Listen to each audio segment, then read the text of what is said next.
ధర్మందే విజయం, పొత్తుదే గెలుపు, కూటమిదే పీఠం, కూటమిదే పీఠం. ఒకే ఒక్క కవితా పంక్తులు వినిపించి సెలవు తీసుకుంటాను.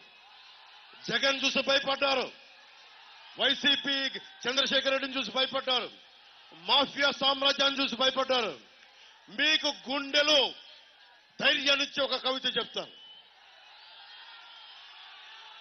రాహువు పట్టిన పట్టొక సెకండు అఖండమైన లోక బాంధవుడు అసలే లేకుండా పోతాడా?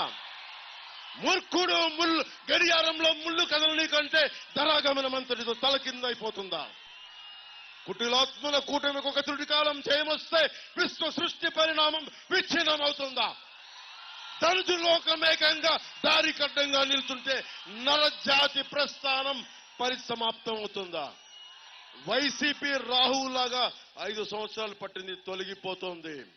ఉదయించే కొత్త తరం వస్తుంది, ఉదయించే కూటమి వస్తుంది, కొత్త బాట వేస్తుంది, బంగారు భవిష్యత్తు వేస్తుంది అని తెలుసుకుంటూ మీ అందరికీ ఆశీస్సులు కోరుకుంటూ మా అభ్యర్థులందరికీ, కూటమి అభ్యర్థుల్ని, రాష్ట్రం మొత్తంలో ఉన్న జనసేన మద్దతుదారులు, జన సైనికులు, వీర మహిళలు, తెలుగుదేశం కార్యకర్తలు, తెలుగుదేశం మద్దతుదారులు అందరూ, బీజేపీ కార్యకర్తలు, బీజేపీ నాయకులందరూ మద్దతు తెలిపి కూటమికి అఖండ విజయం కల్పించాల్సిన కోరుకుంటూ సెలవు తీసుకున్నాను.